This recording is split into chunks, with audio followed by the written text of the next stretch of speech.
Mother's Day, Father's Day, starting to piss me off. Really starting to piss me off. As you get older, you have kids and then grandkids, and you are seemingly every month of the year celebrating something. Birthday, graduation, hey, congratulations, you made it to the next year. Whatever it is, you're doing something every month and sometimes a couple of times a month. And then you get the government-sanctioned Mother's Day, Father's Day, the, I don't know, guilt of not doing something on Valentine's Day. I'm done. And I thought the person to talk to is an anarchist, because this would make me either switch, to become an anarchist or a Jehovah's Witness. It could do that, okay? I'm just I want to celebrate more holidays like Thanksgiving, where you don't have to buy anybody a present or a card. Is that so wrong? Michael Malice is with us now, the author of the Anarchist Handbook and host of You're Welcome. Do you have a chapter on this in your handbook? Yeah, I feel very sad that you feel pressured to call or give a card to mom. I mean, of all the people that you're going to be sitting here wagging your fist at, Mother's Day? Well, no. It's not Mother's Day. That's why I said don't hate mothers, and it's not Mother's Day. First of all, Mother's Day was started by Woodrow Wilson. Okay, so let's get that out there. Is this SNL? This is like an SNL Glenn Beck sketch. No, it's not. I'm serious. Here's what I want. Saying I hate Mother's Day because Woodrow Wilson invented it. Well, yeah, I do. That is an underlying philosophy of mine. But the thing is, I say to my kids all the time, hey, you know what it could be really good to do for your mom today? Just be nice to her. Just, I don't know.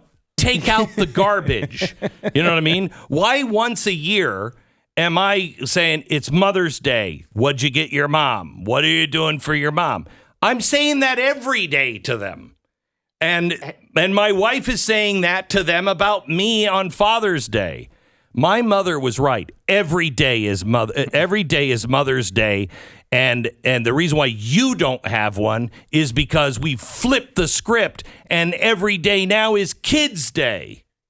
Yeah, if it's my birthday and for my present, people take out my garbage, I'm not going to be sitting pretty. And there's a lot of people out there, young people who are listening to this show, who would need an excuse to call their mom or do something nice for her. People take their moms for granted. So I'll be happy to say I love my mom. So I think she's terrific. And I think it's wonderful to have a day to celebrate them. I think it is too. But Apparently just want to make sure that everybody in the audience knows that the anarchist is for the state-created, sanctioned Mother's Day, Father's Day, and the guy who's not an anarchist is like, we shouldn't have the government telling us what to do. Yeah, Glenn, if your argument against anarchism is that it causes people to celebrate their moms, you got me. I see this argument freely. Yeah, it's not, the biggest argument is anarchism. What if people kill each other in the street? What if there's a foreign invader? No, the problem is once a year, people buy their mom a present, take her out to dinner, and tell people on social media why they love her and why she's great. This is real. I'm just telling you. Great. It's evil. It started with Woodrow Wilson. And then the dad, I don't even know what dad association was like, hey, we feel left out. We want one day too. We got to stop. Why is your dad Kermit? What is going on this show today? What is happening? All right. Just go ahead and blather on about anarchy and why you actually love what SCOTUS did. Go ahead. Well, but I don't think this has to do particularly with anarchy any more than like the opinion on Roe v. Wade has to do with being an artist. What's the artist's perspective on Roe v. Wade? The issue is, there are certain laws that are more legitimate than others, even from an anarchist perspective. I'd rather the government be spending money on food stamps than on droning kids overseas. This is not, particularly controversial perspective. So, Roe v. Wade, when you have something that's created by judicial fiat, that's not done through the legislative process, that really creates even much less of an air of legitimacy, and that causes social consequences. So I think this, Ruth Bader Ginsburg, very famously had issues with how it was adjudicated. I think, having the concept of rights just being read into the Constitution is also a slippery slope to saying healthcare is a right, right? Yeah. If you're going to say one, you read in the penumbra, you can say whatever you want because rights were redefined by, FDR, who apparently loved his mother, and that's another problem with him. Do you think that the average person on the left even cares about the Constitution, or do they know it and they're just playing this card, or has the progressive left gotten so good that nobody really even understands rights and the Constitution anymore? Well, I mean, I'll push back a little bit in the sense that if you had a Democratic supermajority in Congress and they passed the constitutional amendment solidifying Roe v. Wade, would you then say, well, it's the Constitution, and just shrug your shoulders? No, I would say the federal government doesn't really have a place to do that. However, if it's legislated, it might pass the Supreme Court, and I would work for it to be overturned. No, but I'm saying not through the courts, but through the people. Right, but if it's a constitutional amendment, if you're a big fan of the Constitution, which I'm not, then are you just going to shrug your shoulders and be like, well, it's the Constitution now? No, I would work against it, but a constitutional amendment is the way to make this legal. It wouldn't make it a right. It would make it something that the government is now saying this is constitutional. But if I'm pro-life and they did that, I wouldn't regard that as legitimate at all. I don't care. No, I would regard it as legitimate as prohibition was, and you work to overturn it. Well, I'm glad you agree that there are principles that are higher than the Constitution, and that sometimes the Constitution gets it wrong. Yeah. Of course. Yeah. Of course. Okay, we're on the same page. Yeah, that's why we have the amendment system, and that's why we have repealed prohibition. And that the only reason why that was because people are like, I got to get drunk. From time to time, I've got to have a drink. And so we repealed that. It was, unconstitutional. You can't do that. But we repealed it because it led to enormous violence, and especially violence against government agents and individual citizens. That was the big issue there. It wasn't that people just really needed to get drunk, because plenty of people were getting drunk. No, as an alcoholic, let me tell you something. You got to drink, especially at this time in our history. You got to have alcohol. I'm not arguing with that. I'm just saying that historically, what was one of the big factors for, and remember that senator, I think it was Burton Wheeler, famously said it'll be fast to be repealed and a hummingbird can fly to Mars with the Washington Monument attached to its tail. One of the big issues was, and this happened with the drug war as well, enormous increase of violence, which had not been largely unprecedented in the 1910s. Oh yeah, I mean that's where the Chicago gangs and everything else made all of their money. You're absolutely right on that.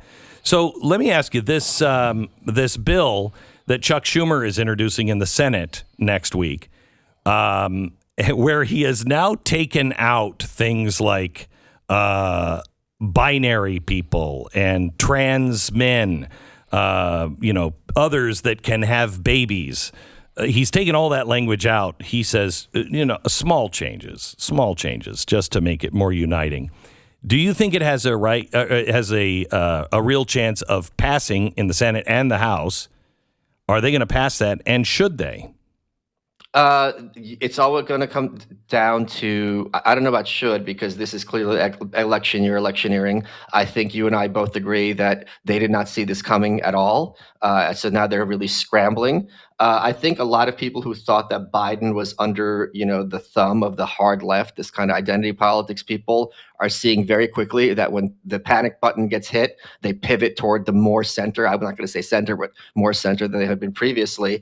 I think Manchin's going to be a problem here. But on the other hand, you have Collins, Romney, and Murkowski on the Republican side to make up for it. So it's going to be something to look at. But I think the Democrats are going into November in a really bad position, because what's the track record? Inflation, we got the highway bill, and then you have Roe overturned.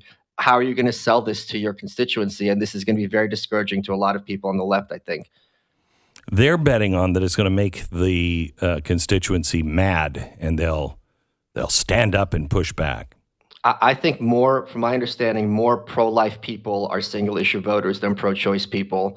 And a very simple way of knowing this is that pro-life men are more concerned about abortion than pro-choice men are concerned about that issue, if that's your one issue. Do you think that they've so overplayed their hands with birthing people, etc., that because they do exist, the moderate Democrats who are just voters, not in the party, just voters, will say, I don't really trust you guys on abortion either?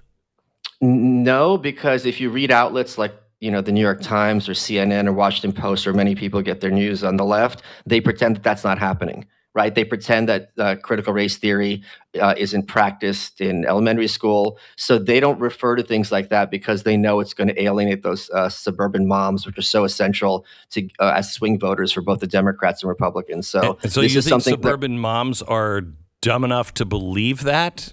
After all this, they're going to be oblivious to it because the outlets that they read, things like the Post, the Times, or CNN, pretends that they're not doing this. Biggest takeaway from the week, Michael, and then we gotta cut you loose. That there are going to be massive things coming that no one saw happening, and it's going to go. I'm hoping that they start striking down gun laws and building on 2A. That's the next thing that might happen. Wow. That would pop the heads. That's less radical than this? Yeah. Oh, yeah. What? It would. It is. And there is a very important gun ruling coming this summer. Yeah. All right. Yeah. Thank you so much, Michael. I appreciate it. Have a great weekend. Happy Mother's Day. Yeah. Happy Mother's Day to you, you mother.